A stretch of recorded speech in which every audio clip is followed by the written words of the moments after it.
গল্পটা অসম্ভব রকমের সুন্দর, কিন্তু ধৈর্য ধরে দেখতে হবে। তাদের মধ্যে রোম্যান্স আস্তে আস্তে হবে, তারপর ডিপে যাবে। এটা ফোর্স লাভ স্টোরি।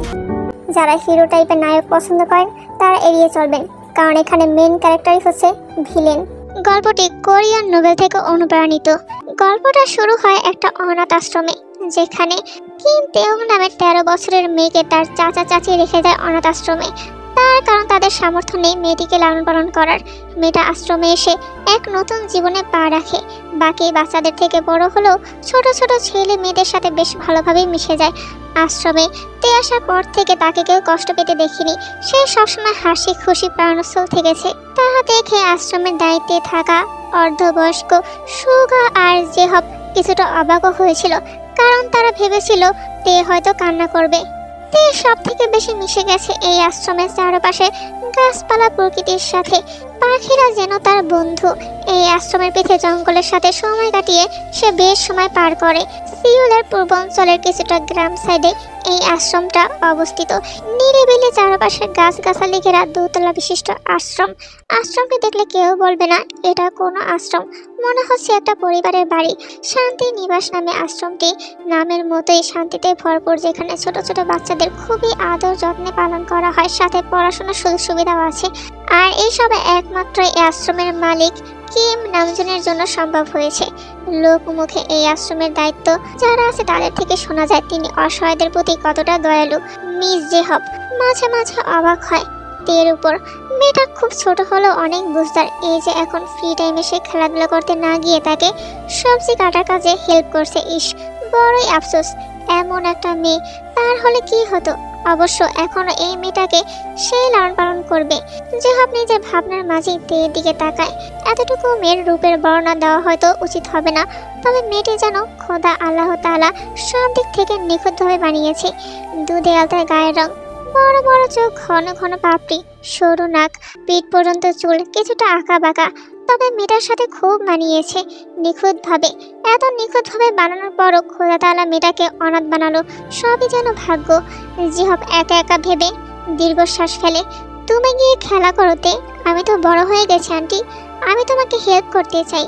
হ্যাঁ, বড় হয়েছে তো, তাহলে একটা কাজ করো, পিছে যে জঙ্গলটা আছে শেষ মাথায় কয়েকটা আম দেখেছিলাম, তুমি যদি পারো সেগুলো পেরে নিয়ে আসো, পারবে তো? তে জঙ্গলে যাওয়ার কথা শুনে এক লাফে বসা থেকে দাঁড়িয়ে যায়। আমি পারবো, শুধু অপেক্ষা করো। তে বের হয়ে আশ্রমের পিছের জঙ্গলটার দিকে ছুটে যায়। বড় বড় গাছপালায় ঘেরা সবুজ জঙ্গল। তের মুখে এক চমৎকার হাসি। তার ছুটে যাওয়ার সাথে সাথে পিঠ পর্যন্ত চুলগুলো হেলে দুলে উঠছে। পরনে হলুদ রঙের পা পর্যন্ত লম্বা ফরক, মনে হচ্ছে জঙ্গলের ভিতরে এক হলদে রঙের ছোট্ট পাখি মুক্ত মনে জমিনে দৌড়াচ্ছে। তের মুখে খিলখিল হাসির শব্দে জঙ্গলের চারপাশ জুড়ে গাছের প্রতিটি পাতা যেন তাকে কয়েকদিনে চিনে গেছে। কেমন তার হাসির সাথে বাতাস নড়ছে। জঙ্গলের প্রতিটা পশু পাখি তার বন্ধু হয়ে গেছে। সে যে দৌড়চ্ছে, সাথে জঙ্গলের ভিতর দিয়ে কিছু পাখি ছুটে চলেছে। কি মনোমুগ্ধকর দৃশ্য! কয়েকদিনই সে এই পুরো জঙ্গল মুখস্থ করে ফেলেছে। তবে এখন যে জায়গায় এসেছে এটা তার জঙ্গলের সবচেয়ে পছন্দের জায়গা, কারণ এই জঙ্গলের শেষে একটা স্বচ্ছ বড় ঝিল আছে। আর ঝিলের অপর পাশে একটা বিশাল বড় রাজকীয় বাড়ি, যে বাড়িতে তের মতে খুব ভালো ভালো মানুষ থাকে। যাদের এই বিশাল বড় বাড়ি তাদের বিশাল বড় মনও আছে। আর এটা সত্যিও সে শুনেছে যে এটা তাদের আশ্রমের মালিক কিম নামজনের বাড়ি। লোকটার মন কত বড়, আঙ্কেল আন্টি থেকে শুনেছে তাদের সবকিছু নাকি তিনিই দেন। কত দয়ালু! তাহলে এ বাড়ির সব মানুষই খুব দয়ালু আর খুব ভালো। গাছে উঠতেই অনেকগুলো আত পাকা আম দেখতে পায়। নিজের সাথে কোনো ঝুড়ি নিয়ে না আসার কারণে হাত বাড়িয়ে আমগুলো নিয়ে মাটিতে একটার পর একটা ফেলা শুরু করে। তে এতদিন জঙ্গলে সে ঘুরে ফিরলো, গাছে ওইভাবে এমনভাবে বসে থাকেনি, কিন্তু আজ বসে আছে। এখান থেকে ঝিলের ওই পারে রাজকীয় বাড়িটা আরো ভালোভাবে দেখা যাচ্ছে। তার মনে ইচ্ছা জাগে ওই সুন্দর বাড়িটাতে গিয়ে একদিন সামনে থেকে ফুলগুলো দেখে আসবে। এসব ভাবনার মাঝে সে আম পাতে থাকে। তবে হঠাৎ এক বিকট শব্দ শুনে চমকে ভয়ে গাছের ডাল ঝাপটে ধরে। তার আত্মাটা যেন কেঁপে উঠল। এমন বিকট শব্দ আজ পর্যন্ত তে কখনোই শোনেনি। কোথা থেকে শব্দ আসলো ভেবেই আশেপাশে খুঁজতে থাকে। খোঁজার মাঝে আবার সেই শব্দ। এবার মেয়েটা এক চিৎকার দিয়ে ঘাড় ঘুরিয়ে পিছে তাকাতেই ডাগর ডাগর চোখ দুটো দিয়ে দেখতে পায় নিচে অত্যন্ত সুদর্শন এক যুবক তার দিকে এক বিশাল বড় বন্দুক তাক করে আছে। ছোটতে এই জঙ্গলে এমন ভয়ঙ্কর দৃশ্য দেখবে কখনো ভাবতেও পারেনি। মেয়েটা ভয়ের সাথে সাথে কেঁদে ওঠে। নিচে বন্দুক নিয়ে দাঁড়ানো ছেলেটির চোখ তীক্ষ্ণ হয়ে ওঠে। ঘাড় বাঁকা করে এক পলক নিচে পড়ে থাকা আমগুলো দেখে আবার মেয়েটার দিকে শক্তভাবে বন্দুক তাক করে। বিকট শব্দ, আবার গুলি ছুড়ে। গুলি একদম তের পাশ দিয়ে একটা পাখি শৈলে গিয়ে লাগে। এদিকে তে ভয়ে চিৎকার দিয়ে গাছ থেকে ধপাস করে নিচে পড়ে যায়। গাছের উচ্চতা কম বলে এতটা ব্যথা না পেলেও হাঁটু ছিলে হালকা রক্ত বের হতে থাকে। তবে বন্দুক ধরা ভয়ঙ্কর ছেলেটি এখনো বন্দুক তার দিকে তাক করে আছে। তে ভ্যাভা করে কান্না শুরু করে দেয়। দয়া করে মারবেন না আমাকে, আমি কোনো কিছু করিনি, আমি শুধু আম পাড়ছিলাম, আমি ওই সামনের আশ্রমটায় থাকি, আমাকে প্লিজ মারবেন না। ছোট মেয়েটার কান্নারত ভীত কণ্ঠে আগতি। সামনের যুবক ছেলেটি বন্দুক নিচে নামায়, তবুও দু চোখে তার তীক্ষ্ণতায় ভরপুর। ছোট্টতে ছেলেটাকে বন্দুক নামাতে দেখে ঢোক গিলে তার ভীত কান্নারত চাহনি দেখলে যে কেউ বলবে এই মেয়ে এক্ষুনি বেহুশ হয়ে পড়বে। সামনের যুবকটি ছোট মেয়েটার ভাব প্রতিক্রিয়া দেখছে, সাথে মেয়েটা পায়ে ব্যথা পেয়েছে এটাও চোখে পড়ে। তে আঘাত পাওয়া পা নিয়ে আস্তে আস্তে বসা থেকে উঠে এরপর সে এক চিৎকার দিয়ে কোনো দিক না তাকিয়ে সোজা দৌড়। যুবক ছেলেটি পেছন দিক থেকে ছোট মেয়েটার যাওয়ার দিকে তাকিয়ে নিঃশব্দে ঠোঁটে আওড়ায়, ইডিয়ট। তে আশ্রমে আসতেই জিহাব বলে ওঠে, তে তুমি কিভাবে পায়ে ব্যথা পেয়েছো? এত রক্ত ছড়ালে কিভাবে? দেখি, তুমি কি গাছ থেকে পড়ে গেছো? আমি ব্যথা পেয়েছি অনেক, কিন্তু আমাকে ওই জঙ্গলে একটা ভয়ঙ্কর ছেলে বন্দুক দিয়ে মেরে ফেলতে চেয়েছিল। আমি ভয়ে গাছ থেকে পড়ে যাই আর দৌড়ে চলে আসি। তের কথা শুনে জিহাব অবাক হয়। তার মুখের সামনে হাত চলে যায়, কারণ আশ্রমের লোক আর কিম নামজনের পরিবারের সদস্য ছাড়া এই জঙ্গলে বাহিরের কেউ আসা নিষেধ। তাহলে কি? তিনি জিজ্ঞাসা করেন ছেলেটি দেখতে কেমন ছিল।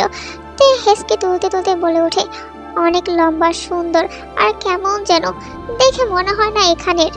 জিহাব একটু ভেবে তারপর মুচকি হাসলো। তারপর থেকে বলল, ভয় পেও না, তোমাকে কেউ মারতে চায়নি। তুমি এটা কি বলছো আন্টি? তুমি আমার কথা বিশ্বাস করোনি তাই না? তে কান্নারত রাগ মিশ্রিত কণ্ঠে বলল, আমি তোমার কথা বিশ্বাস করেছি তে। তুমি না বুঝিয়ে ভয় পেয়েছো। তুমি যার কথা বলছো সে তোমাকে মারতে চায়নি, সে এই জঙ্গলে পাখি শিকার করতে এসেছে, এই জন্য বলছি ভয় পেও না। জিহাব আঘাত পরিষ্কার করে সেখানে ব্যান্ডেজ লাগিয়ে মেয়েটার চোখের পানি মুছে দেয়। এরপর বলে, তুমি যাকে দেখেছো সে বড় সাহেবের ছোট ছেলে, জীবন জাঙ্কুক। আমাদের ছোট সাহেব সে যখন বাংলাদেশে আসে মাঝে মাঝে এই জঙ্গলে পাখি শিকার করে, আর আজও হয়তো এসেছে, কিন্তু তুমি ভুল ভেবেছো। আর ছোট সাহেবও হয়তো তোমাকে চিনতে পারেনি। যাই হোক, তুমি উপরে গিয়ে নিজের জামাটা বদলে আসো, ও রক্তের দাগে ভরে গেছে। তে আন্টির কথা শুনে নাক ফুলিয়ে নিঃশ্বাস ছাড়ে। এর মানে ভয়ঙ্কর ছেলেটি তাকে মারতে চায়নি, পাখি মারছিল। কিন্তু বিশাল বন্দুকটি তো তার দিকে তাক করা ছিল, সে কি পাখি নাকি? তুমি পাখি হতে যাবে কেন? জিহাব তের গালে হাত দিয়ে বলে, তাও ঠিক, কিন্তু তাহলে তো আরো বেশি ভয়ঙ্কর। কত বড় নিষ্ঠুর মনের মানুষ এভাবে প্রকৃতির এক অংশকে মেরে ফেলতে পারে। লোকটি ভালো না। ছোট মনেতে একা একা ভেবে ওঠে। তখনই কানে আসে বাইরে বাচ্চাদের হইচই করার শব্দ, সাথে আছে কিম নামজুন। জিহাব দ্রুত কিম নামজুনের সামনে গিয়ে দাঁড়ায়। ওকে নতুন, যার কথা আমি শুনেছিলাম। জি বড় সাহেব, খুবই নরম আর ভদ্র আর মিষ্টি একটা মেয়ে, বাকি বাচ্চাদের সাথে খুব ভালোভাবে মিশে গেছে।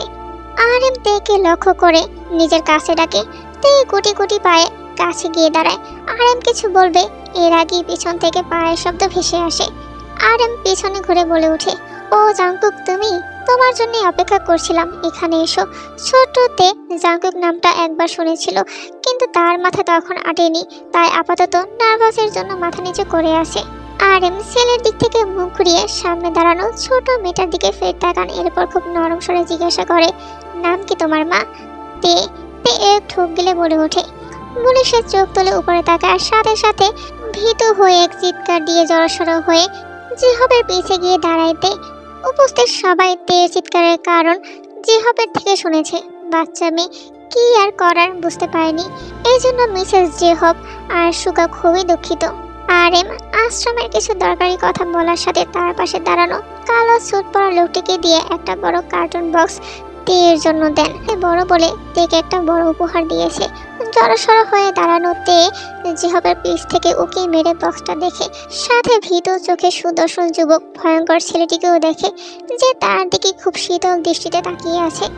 আশ্রমের বিশাল বড় গেট পার হয়ে বাঁ দিকে সোজা কিছু দূর হাঁটলে বিশাল রাজকীয় জিওন ম্যানশন। এক কথায় জিওন ম্যানশন পার হয়ে শান্তি নিবাস আশ্রমে যেতে হয়। যাই হোক, আশ্রম থেকে বের হয়ে কিম নামজুন আর জিওন জাঙ্কুক পিচ ঢালা রাস্তা দিয়ে ধীর গতিতে বাড়ির উদ্দেশ্যে হাঁটছে। তাদের পিছে কালো স্যুট পরা লোক, তিনি আসলে কিম নামজুনের অ্যাসিস্ট্যান্ট। তাদের তিনজনের হাঁটার মাঝে পরিবারের সম্পর্কে জানা যাক। সিওলের নামকরা ব্যবসায়ীদের মধ্যে একজন হলেন কিম নামজুন। তাকে সিওলের ধনী ব্যক্তিদের মধ্যে একজন গণনা করা হয়, আর তার একমাত্র ছেলে জিওন জাঙ্কুক। তবে জাঙ্কুক একজন রাশিয়ান নাগরিক। এর কারণ হলো RM এর স্ত্রী জিন, তিনি ছিলেন একজন রাশিয়ান ব্যবসায়ী কাজে। RM অনেক বছর রাশিয়া থাকার ফলে সেখানকার একজন ব্যবসায়ীর একমাত্র মেয়ে জিনের সাথে ব্যবসায়িক ক্ষেত্রে তার বিয়ে হয়েছিল। এরপর জাঙ্কুকের জন্ম, কিন্তু বছর দশকের পর দুজনের মধ্যে বিচ্ছেদ হয়ে যায়। বিচ্ছেদের দুজনের মতে ছিল, আর তাদের একমাত্র ছেলেকে দুজনই হারাতে চায়নি। তাই নিজেদের মধ্যে ঝামেলা না করে জাঙ্কুকের ইচ্ছে মতো সে যেখানে থাকার যা করার তার উপর ছেড়ে দিয়েছিলেন তারা। আর জাঙ্কুকও খুব অল্প বয়সে সিদ্ধান্ত নিয়েছিল সে সবসময় রাশিয়াতেই থাকবে, তবে বাবার কাছেও প্রতি বছর আসবে। সাথে তার জীবনের কোনো সিদ্ধান্তর ক্ষেত্রে বাবার মতই সবার প্রথম। তাছাড়া RM জাঙ্কুকের ব্যক্তিগত জীবনের পর তার পারিবারিক সদস্যদের মধ্যে তার ছোট ভাইয়ের একমাত্র ছেলে। সে জাঙ্কুকের থেকে 2 বছরের ছোট। বাকি তাদের সম্পর্কে গল্পের সাথে আরো জানা যাবে। আপাতত তিনজন ম্যানশনে পৌঁছে গেছেন। এইদিকে তে বেশ অনেক সময় ধরে খাটে বসে থাকে। না, আর তার ভালো লাগছে না। কি করবে ভেবে পায় না। এখন তো সে বাইরেও যেতে পারবে না, যেহেতু পায়ে একটু ব্যথা পেয়েছে। সে সাথে সাথে বক্স থেকে ড্রয়িং খাতা, রং, পেন্সিলগুলো বের করে আর খুশি মনে সবকিছু ঘুরিয়ে ঘুরিয়ে দেখতে থাকে। এই বক্সটাই মূলত RM দিয়েছিল তেকে। তে ড্রয়িং করতে খুব পছন্দ করে, তাই তে ভীষণ খুশি এটা পেয়ে। বিকালের সময়ে ম্যানশনে, তোমার সকল সিদ্ধান্তে আমার সবসময় মত আছে, এটাতেও থাকবে। কিন্তু তুমি এখনো বয়সে খুব ছোট। তুমি কি পারবে পড়াশোনার সাথে তোমার নানার ব্যবসায় মনোযোগী হতে? জাঙ্কুক কফির মগে ঠোঁট ছোঁয়ায়। পারবো, মম বলেছে সবকিছুতে আমাকে সাহায্য করবে। ছেলের কথায় মাথা নাড়ান RM। হ্যাঁ, অবশ্য তোমার মম যখন তোমাকে এই বয়সে দায়িত্ব দিচ্ছে, কিছু একটা ভেবেই দিচ্ছে। তবে খেয়াল রাখবে পড়াশোনায় যেন কোনো প্রভাব না পড়ে। তাহলে কি জাঙ্কুক বাংলাদেশ এখন আর আসতে পারবে না? কারণ সবকিছু নিয়ে তো ব্যস্ত হয়ে পড়বে। RM এর ছোট ভাই বলে ওঠে, হ্যাঁ, আপাতত কয়েক বছরের জন্য আসতে পারবো না। সেখানে থেকে ব্যবসা পুরোপুরিভাবে বুঝতে হবে। এই ব্যাপারে মামাকে রিকোয়েস্ট করেছে। হঠাৎ এত অল্প বয়সে ছেলেকে ব্যবসায় জড়ানো অবশ্যই কোনো কারণ আছে। যাই হোক, এই ব্যাপারে মাথা ঘামানো ঠিক হবে না, কারণ জিন খুব দায়িত্বশীল আর যত্নশীল একজন মা। সে যা করবে ভালোর জন্যই করবে। পরের দিন সুগার শার্ট প্যান্ট পরে রেডি হয়ে হাতে কিছু কাগজপত্র নিয়ে সোফায় বসেন। তাকে এখন ম্যানশনে যেতে হবে আশ্রমের কিছু দরকারি কাজের অনুমতি নিতে। কোথায় যাচ্ছ আঙ্কেল তুমি? এই তো মা, বড় সাহেবদের বাসায় যাচ্ছি, তুমি যাবে? আঙ্কেলের কথা শুনে তের মুখ চকচক করে ওঠে, সাথে সাথে বলে ওঠে, হ্যাঁ অবশ্যই যাব। বিশাল বড় গেট দিয়ে আঙ্কেলের হাত ধরে তে রাজকীয় বাড়িটার ভিতরে ঢুকে। বাড়িটার সামনে বিশাল বড় গার্ডেন, যেখানে বড় বড় গাছ আর নিচে নানান রকম ফুল দিয়ে ঘেরা, যা সে দূর থেকে দেখতো। তবে আজ সামনে থেকে দেখে সে মুগ্ধ। এইদিকে ম্যানশনে জাঙ্কুকের বাবার গেস্টরাও এসেছে। জাঙ্কুকের বাবার বিজনেস পার্টনার আর তার স্ত্রী আর তার মেয়ে। তার মেয়ের নাম হচ্ছে লিজা। লিজা উপর থেকেই তেকে দেখছিল। লিজার একা একা বোর লাগছিল, তাই তেকে দেখা মাত্রই সে নিচে চলে যায় তার মমকে বলে। একটা সার্ভেন্টকে জিজ্ঞাসা করে, আপনি কি জানেন নিজের গার্ডেনের ওই মেয়েটাকে? ওই মেয়ে মিস্টার সুগার সাথে এসেছে, আপনাদের আশ্রমের একজন আশ্রিতা। গার্ডেনে খুব মনোযোগ সহকারে তে প্রতিটা ফুল দেখছে আর তাদের সুবাস নিচ্ছে, আর ভাবছে, ইস কি সুন্দর ফুল, তাদের আশ্রমে যদি এমন ফুল থাকতো। লিজা এসে তেকে বলে ওঠে, আশেপাশটা যেন একটু ঘুরে দেখায়। তে এই বাড়ির আশেপাশে তেমন একটা চেনেন না, তাই বিভ্রান্ত হয়ে তার উপর লিজাকে দেখে ভয় পেয়ে সব গুলিয়ে ফেলছে। আর এই কারণে লিজাও খুব বিরক্ত। তুমি কি জানো, তোমার থেকে একটা কুকুরও বুদ্ধিমান, অন্তত সে আশেপাশে সব কিছু চেনে আর মনে রাখে। লিজার এরূপ কথায় তের ছোট মনে খুব অপমান বোধ করলো। তা তাকে কুকুরের সাথে তুলনা করে দিল। সে কি এতই নিচু? লিজা আর চোখে তেকে দেখে, তারপর চোখ ঘুরিয়ে সামনের দিকে তাকাতেই দেখতে পায় তার ভাই আর সাথে জাংকুক আর জাংকুকের চাচাতো ভাই শিকারের বন্দুক নিয়ে জঙ্গল থেকে এদিকে আসছে। লিজা ভাইয়ে বলে ডেকে উঠি, মুখে হাসি ফুটিয়ে তের হাত ধরে সেদিকে দৌড়। এদিকে তে হঠাৎ হাতে টান অনুভবে কিছু বুঝে উঠতে পারেনি, তবে সামনে তাকাতেই দুটো ছেলের মাঝে সাদা রঙের শার্ট পরা জাংকুক সে বিদেশিদের মতো ধবধবে ফর্সা হলো, চোখের রং আর চুলের রং একদম কালো। যুবক হলেও এই বয়স থেকে একদম পারফেক্ট। নিঃসন্দেহে সে একজন হ্যান্ডসাম ছেলে, তবে তের চোখে সে একজন ভয়ঙ্কর। প্রথমত আজও তার হাতে বন্দুক, আর দ্বিতীয়ত তার শীতল চাহনি। লিজা দৌড়ে তিনজনের কাছে দাঁড়িয়ে জিজ্ঞাসা করে তারা কয়টি পাখি মেরেছে। পাশেতে ইতিমধ্যে কাঁপাকাঁপি শুরু। সে ভয়ে লিজার পিছে গিয়ে দ্রুত দাঁড়ায়। সামনে দাঁড়ানো জাংকুক লিজার পিছে একটা মেয়েকে দাঁড়ানো দেখে সরল চোখে ঘাড় বাঁকা করে মেয়েটিকে দেখে। প্রথম মেয়েটিকে চিনতে না পারলেও হঠাৎ চোখে ভেসে ওঠে জঙ্গল আর আশ্রমের দৃশ্য। লিজার ভাইয়ের থেকে পাখি মারার কথা শোনা শেষ হলে পিছে দাঁড়ানো তেকে বলে, চলো তে, আমরাও জঙ্গলে যাই, সেখানে কি আছে আমি দেখব। বলি লিজা তের হাত ধরে হাঁটা ধরে। জাংকুক আর চোখে তের যাওয়ার দিকে তাকিয়ে নিঃশব্দে নামটা উচ্চারণ করে, তে। প্রায় সন্ধ্যা হয়ে যায়, কিন্তু তবুও লিজা তেকে যেতে দেয় না। মামু আশ্রমে গিয়ে কি করবে? ওর কি বাবা মা আছে? এই কথাটা শোনা মাত্রই তের চোখ টলমল করে ওঠে। এসব কি বলছো লিজা? ও কষ্ট পাবে। ও কষ্ট পাবে না মম, বলে নিজের মাথা থেকে একটা ক্লিপ তেকে পরিয়ে দেয়। আচ্ছা তে, তুমি এখন যেতে পারো, আমাদের আবার দেখা হবে। তে যাওয়ার কথা শুনে এক মুহূর্ত না দাঁড়িয়ে দ্রুত পায়ে এক প্রকার দৌড় দেয়, যেন কোনো বন্দি করা পাখিকে খাঁচা থেকে মুক্ত করে দিয়েছে। আস্তে আস্তে ধরণীতে অন্ধকার ছেয়ে যাচ্ছে। তা দেখে দ্রুত বাড়িতে পৌঁছানোর জন্য দৌড় দিতে নিলে কিছুর সাথে হোঁচট খেয়ে উপর হয়ে পড়ে যায়। সাথে সাথে সিমেন্টের রাস্তায় হাত পা ঘেঁষে ছিনে রক্ত বের হওয়া শুরু হয়। ব্যথায় কুকড়ে ওঠে মেয়েটা, ঠোঁট চেপে কান্না গিলে ফেলে। সাথে সাথে লিজার পরিয়ে দেওয়া ক্লিপটা তার মাথা থেকে খুলে কিছুটা দূরে পড়ে। তবে এত ব্যথা পাওয়ার পরও শক্ত হয়ে নিজেকে ঠিক করে আস্তে আস্তে করে বসে, কারণ আশ্রমে যেতে হবে। তাই হাত বাড়িয়ে ক্লিপ নিতে নিবে, তখনই খেয়াল করে কেউ সামনে এসে দাঁড়িয়েছে। কে দাঁড়িয়েছে দেখার জন্য তে আস্তে আস্তে মাথা তুলে উপরে তাকাতেই তার পুরো শরীর ঝংকার দিয়ে ওঠে। তার সামনে পকেটে হাত গুজে তীক্ষ্ণ দৃষ্টিতে তাকিয়ে আছে জাংকুক। সাথে সাথে মাথা নিচু করে তে বাড়িয়ে দেওয়া হাতটা মুষ্টিবদ্ধ করে ফেলে।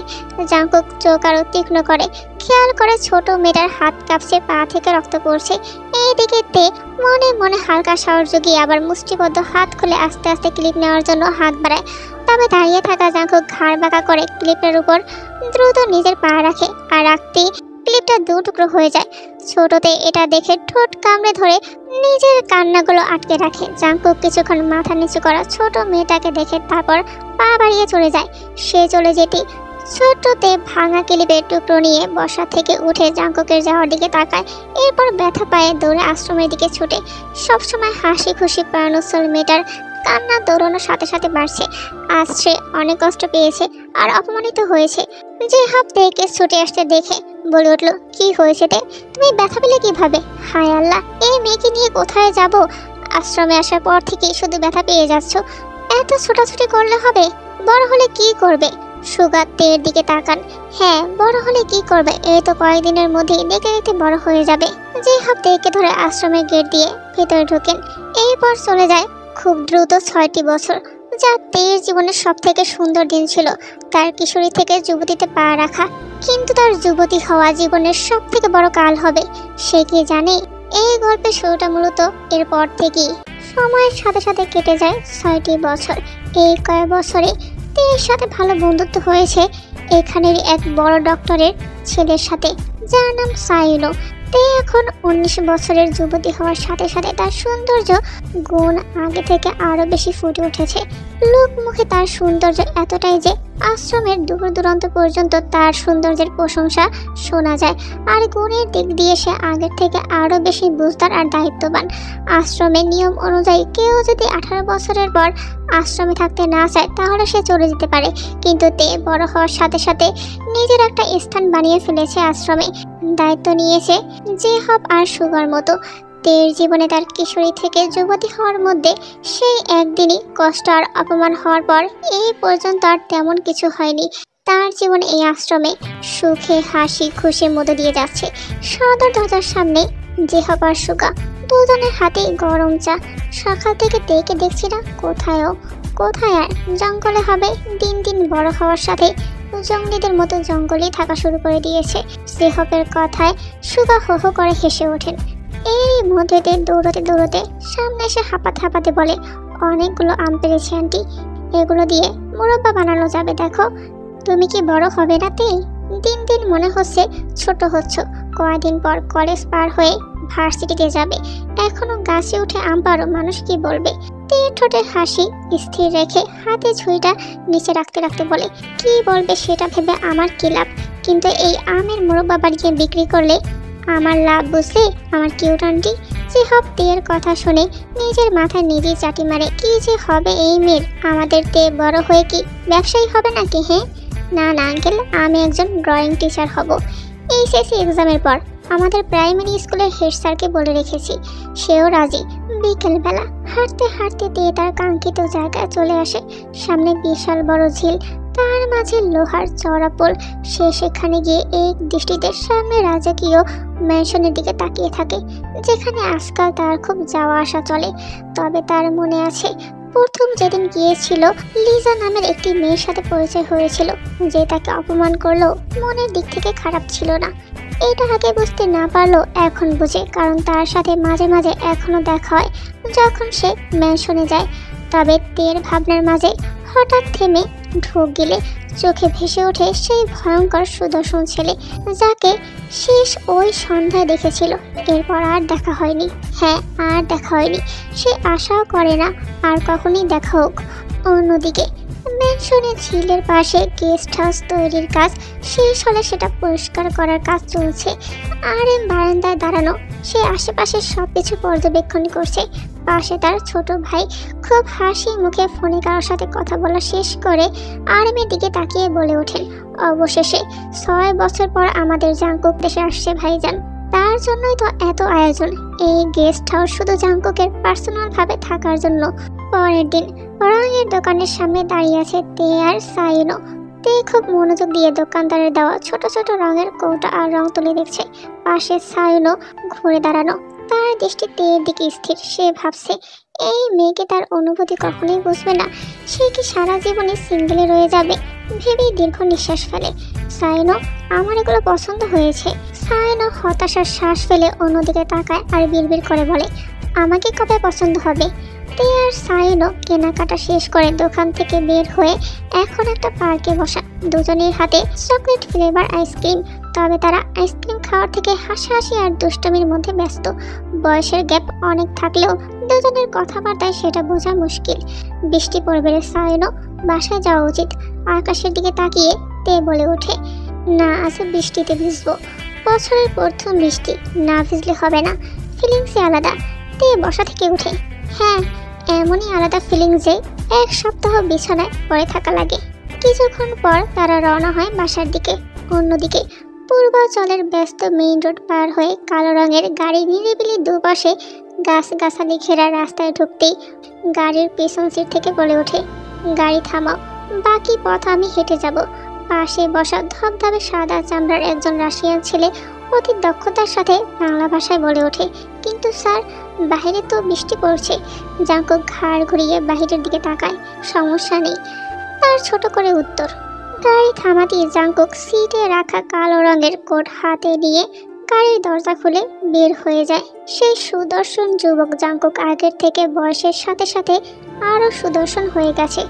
আসমিক পাশ থেকে সাদা চামড়ার রাশিয়ান ছেলে কালো রঙের ছাতা নিয়ে জাংকুকের মাথার উপর ধরে। জাংকুক এক নজর সিটের দিকে তাকায়। ছাই রঙা কোট প্যান্ট পরা ইয়ংজুং যে জাংকুকের অ্যাসিস্ট্যান্ট। এইদিকে মেইন রোডের পাশে সাইনোর বাইক থামাতেই পিছন থেকে তে দ্রুত এক লাফে গাড়ি থেকে নেমে যায়, কারণ সে পুরো ভিজে গেছে। গুড়ি গুড়ি বৃষ্টি হলো, বাইকের গতিতে সে ভিজে চুবো অবস্থা। তবে সাইনো বলেছিল, ভিজে যখন গিয়েছিস আয় আশ্রমের গেট পর্যন্ত দিয়ে আসি। কিন্তু তে না, পথ অল্প হলেও সে আর ভিজতে চায় না। তার মধ্যে বাইকের অতি গতিতে ঠান্ডা লাগছে। না ভাই না, সে আর এক মুহূর্ত না দাঁড়িয়ে সামনে ঘুরে এক দৌড়।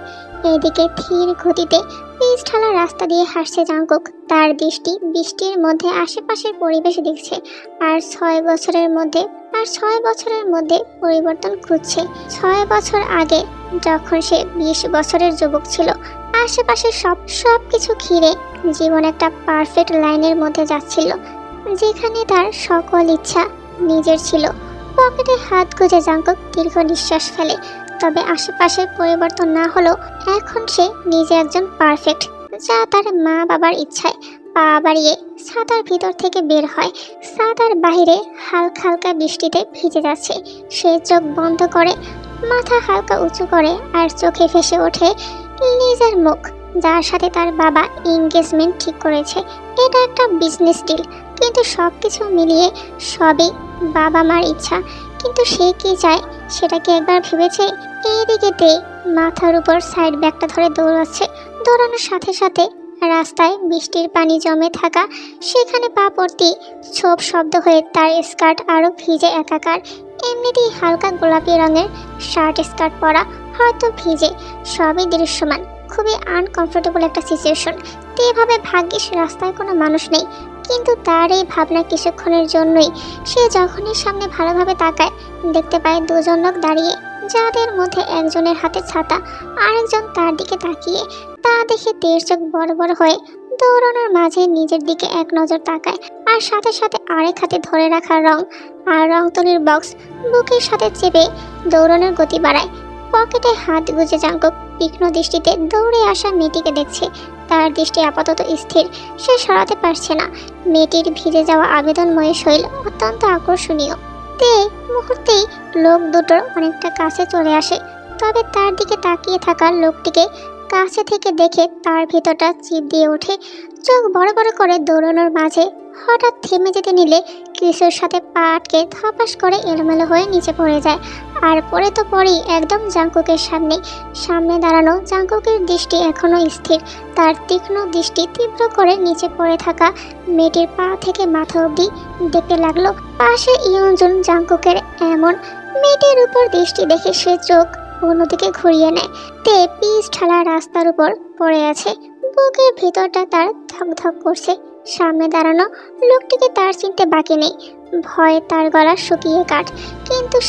কিন্তু সে আস্তে আস্তে উপরে চোখ তুলে তাকায় আর দেখতে পায় তীক্ষ্ণ দুটি চোখ তার দিকে স্থির। মেয়েটিকে তাকাতে দেখে জাংকুকের স্থির দৃষ্টি এবার নড়ে চড়ে ওঠে, কারণ আবেদনময়ী মেয়েটার শরীরে ভেজা শার্ট, লিফটে ভিতরে সব বোঝা যাচ্ছে। এলোমেলো ভাবে পরার জন্য ফর্সা দুটো পা হাঁটুর উপর পর্যন্ত দৃশ্যমান। জাংকুক হালকা থামে। সে নিখুঁতভাবে লক্ষ্য করে বৃষ্টির পানি মুখে জমে গাল আর ঠোঁট ছুঁয়ে গলা বেয়ে নিচে নামছে।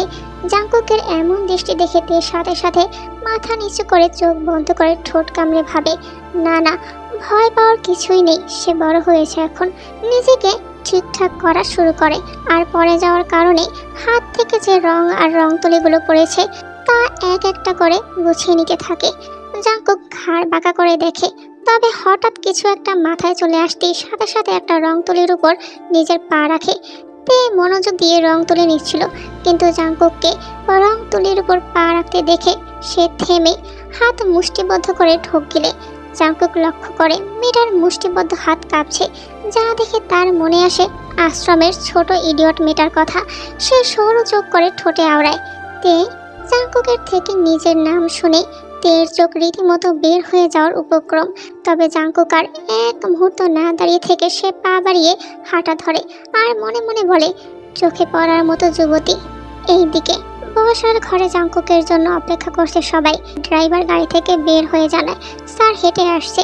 তখন থেকে সবার মধ্যে বসার ঘরে অপেক্ষা চলছে।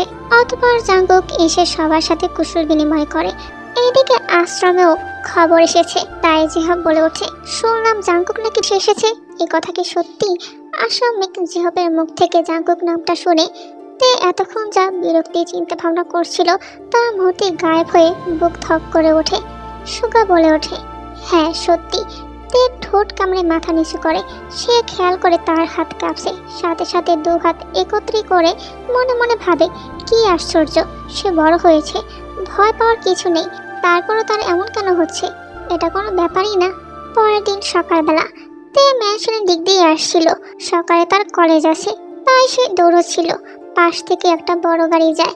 গাড়ির ভিতরেই বসা ছিল হাজবেন্ড অ্যান্ড ওয়াইফ, অর্ধবয়সী। মহিলাটি বলে ওঠে তার স্বামীর দিকে তাকিয়ে, আশ্রমের মেয়েটার রূপ দিন দিন আগের থেকে আরো বাড়ছে। এমন রূপবতী মেয়েদের ধনী পরিবারের আশেপাশে থাকা ঠিক নয়। এইদিকে গার্ডেনের ফুল বাগান পার হয়ে জাংকুক, লিজা আর সবিন ঝিলের পাশে গেস্ট হাউসের দিকে যাচ্ছে, যেটা RM জাংকুকের জন্য বানিয়েছে। আমার এখনো দেখা হয়নি গেস্ট হাউসের ভিতরে কেমন হয়েছে। আমি আজ তোমার সাথে দেখবো জাংকুক, আর অনেক সময় কাটাবো। 3 জনের হাঁটার মাঝে সামনে থেকে একজন সার্ভেন্টকে হাতে একটা পাখির খাঁচা নিয়ে তাদের বরাবর আসতে দেখে 3 জন দাঁড়িয়ে যায়। নাম কি পাখির? জি, বাজিগার ম্যাম। লিজা এক কদম এগিয়ে ঠোঁটের কোণে হাসি টেনে পাখিটিকে মনোযোগ দিয়ে দেখে। হালকা হলদে রঙের ছোট্ট একটা ছটপট করা পাখি। পাশে দাঁড়ানো সবিন জাংকুকও পাখিটিকে দেখছে। তবে জাংকুকের এই হালকা হলুদ রঙের পাখিটি দেখে কালকের আবেদনময়ী আশ্রমের মেয়েটাকে চোখে ভেসে ওঠে, যার ভেজা শৈলে লিপটে ছিল একই রঙের জামা। এই পাখিটাকে কি এখানকার জন্য আনা হয়েছে? না ম্যাম, এটা আমি বাসার জন্য কিনেছি। আমি এই পাখিটি চাই। পাশ থেকে আশ্রমিক জাংকুক পাখিটার দিকে তাকিয়ে বলে ওঠে। লিজা ঘুরে জাংকুকের দিকে তাকায়। সবিন রীতিমতো বিস্মিত হয়ে কেসে ওঠে। বড়, তুমি কি এই সুন্দর পাখিটাকে শিকার করার প্ল্যান করছো? সবিনের প্রশ্ন, তবে জাংকুকের উত্তর দেওয়ার প্রয়োজন বোধ হয় না। সে ঘুরে গেস্ট হাউসের দিকে আবার হাঁটা ধরে। বিশাল একতলা বড় গেস্ট হাউসের মেইন দরজা দিয়ে ঢুকতেই বসার ঘরের বরাবর কোনো দেয়াল নেই। এখান থেকে পুরো ঝিল আর জঙ্গল দেখা যায়। আপাতত জাংকুক গেস্ট হাউসে সেই জায়গাটায় সোফায় হেলান দিয়ে চোখ বন্ধ করে সামনের টেবিলের উপর পা রেখে বসে আছে। আর একটা খেয়াল করলে বোঝা যাবে তার বেডরুমে পাখির কিচিরমিচির শব্দ হচ্ছে। তার মানে সে হলুদ রঙা পাখিটি নিয়েছে, আর এর বিনিময়ে ওই সার্ভেন্টকে তার আশা আর কল্পনার বাহিরের থেকেও বেশি টাকা দেওয়া হয়েছে। তবে জাংকুক জানে না সে এই কাজটা কেন করলো, কেন ওই আশ্রমের মেয়েটাকে চিন্তা করে। এটা দেখলে না সে এই ব্যাপারে খুব বিরক্ত। সে না চাইতো ওই আশ্রিতা তার চোখের সামনে ভেসে উঠছে। জাংকুক চোখ খুলে টেবিলের উপর থেকে পা নামিয়ে সোজা হয়ে বসে আর দৃষ্টি রাখে ঝিল আর জঙ্গলের দিকে। এইদিকে তে আশ্রমের সামনে একটা কুকুর দেখে কুকুর ছানাটিকে সে জঙ্গলে নিয়ে এসে অনেকটা জায়গায় ঘুরিয়ে ঘুরিয়ে কিছু বিস্কুট খেতে দিয়ে দ্রুত সে জায়গা ত্যাগ করে চলে আসে তার পছন্দের জায়গা ঝিলের ধারে। রোদের ঝলমলে আলোয় ঝিলের পানি চিকচিক করছে। এটা দেখে তে ঠোঁটে হাসি ফুটে ওঠে। আর ঝিলের মাঝে যে পুলটা, সেখানে গিয়ে সাবধানে কিনারে বসে পানিতে পা ঝুলায়। জাংকুক বসা থেকে উঠে গেস্ট হাউসের খোলা জায়গাটায় এসে দাঁড়িয়ে পকেটে হাত গুজে। লিজা তখন বলেছিল এই ঝিলে নামা নিয়ে। জাংকুক ভাবে মাইন্ড ফ্রেশ করার জন্য হলেও তাকে ঝিলে নামা উচিত। সে ভাবনা অনুযায়ী নিজের হাত ঘড়ি খুলতে খুলতে ডান পাশে পুলের দিকে তাকাতেই দেখে সেই কালকের আশ্রিতা মেয়েটি তার দিকেই তাকিয়ে আছে। এইদিকে খাওয়ার মাঝে পা ঝুলাতে ঝুলাতে সামনে তাকাতেই ম্যানশনের নতুন বাড়িটায় একটা লোককে নিচের দিকে তাকিয়ে থাকতে দেখে ভাবছিল এটা কে, কিন্তু এখন লোকটি তার দিকে তাকাতেই বুকের ভেতরটা কামড় দিয়ে ওঠে। তবে মনে মনে ভাবে সে ভয় পাবে না, ভয় পাওয়ার কিছু নেই। এটা ভাবতে ভাবতে নিচের দিকে তাকিয়ে খাতা আর পেন্সিল নিয়ে আঁকিবুকি করতে থাকে। জাংকুক ঘড়ি খুলে সোফার দিকে ছুরি মেরে আবার পকেটে হাত গুজে মেয়েটিকে ঘাড় বাঁকা করে দেখে। তার এখান থেকে সূর্যের আলোয় পানির সাথে মেয়েটিও ঝলমল করছে। আর কালকের গেটআপে মেয়েটিকে বড় লাগলো, এখন কলেজ ড্রেসে বাচ্চা বাচ্চা লাগছে। জাংকুক ঠোঁট বাঁকিয়ে হাসে। সে পকেট থেকে হাত বের করে দ্রুত তার পরনের শার্টের বোতাম খুলে মেঝেতে ছুঁড়ে মারে আর সিঁড়ি বেয়ে পানিতে ঝাঁপ দেয়। হঠাৎ পানির শব্দ হওয়াতে তের ধ্যান ভেঙে যায়। মাথা তুলে আশেপাশে তাকিয়ে দৃষ্টি ফেলে। যেখানে জাংকুক দাঁড়িয়েছিল জাংকুক সেখানে নেই। তবে পানির দিকে চোখ যেতেই দেখে পানিতে তার খাতা ও পেন্সিল। জাংকুক তার দিকে সাঁতার কেটে আসছে। পানিতে পড়ে যাওয়া খাতার মধ্যে তার কিছু ইম্পর্টেন্ট পরীক্ষার নোট ছিল। তাই জাংকুকের থেকে চোখ সরিয়ে পানিতে পড়া তার খাতার দিকে তাকায়, যেটা ভেসে আছে। হায় আল্লাহ, আমার নোট খাতা! দ্রুত ভয়কে দূরে ঠেলে দিয়ে তে কোনো মতে ঝুঁকে খাতাটা নেওয়ার চেষ্টা করে, কিন্তু অনেকটা ঝুঁকে যাওয়ার ফলে পানিতে ধপাস করে পড়ে যায়। সে সাঁতার জানে না, তাই পানিতে পড়ে হাবুডুবু খেয়ে নিচের দিকে যেতে নিলে তার কোমর পেঁচিয়ে ধরে কেউ পানির উপর ভাসিয়ে তোলে। তে এতক্ষণ হাবুডুবু খাওয়ার জন্য তার প্রাণ যায় যায় অবস্থা। তবে ভেসে ওঠার ফলে বড় বড় নিঃশ্বাস নিয়ে ঢোক গিলে সামনে তাকাতেই খেয়াল করে জাংকুক। জাংকুক তের কোমর জড়িয়ে দাঁড়িয়ে সে ঘোর লাগা দৃষ্টিতে তাকিয়ে আছে। তে চিৎকার দিয়ে মুচড়ামুচি শুরু করে, আমাকে ছাড়ুন প্লিজ। জাংকুক তার দৃষ্টি তের বুক থেকে সরিয়ে তের চোখের দিকে তাকায়। তের সাথে সাথে চোখ সরিয়ে জাংকুকের নগ্ন বুকে হাত দিয়ে ঠেলে ভীষণভাবে মুচড়াতে থাকে। ছাড়ুন প্লিজ, আমাকে ছাড়ুন। জাংকুক কিছুটা বিরক্ত হয়, ধমক দিয়ে বলে ওঠে, স্টপ ইডিয়ট গার্ল। ধমক শুনে তের রাত্তাটা উড়ে যাওয়ার মতো ছিল। আই সেড স্টপ, কিন্তু তে থামছিল না। হঠাৎই তের চোখ বড় বড় হয়ে যায়। থেমে জাংকুকের দিকে তাকায়, যখন অনুভব করে তার কামিজের ভিতর দিয়ে জাংকুকের হাত আস্তে আস্তে তার কোমর থেকে উপরের দিকে উঠাচ্ছে। কি কি করছেন?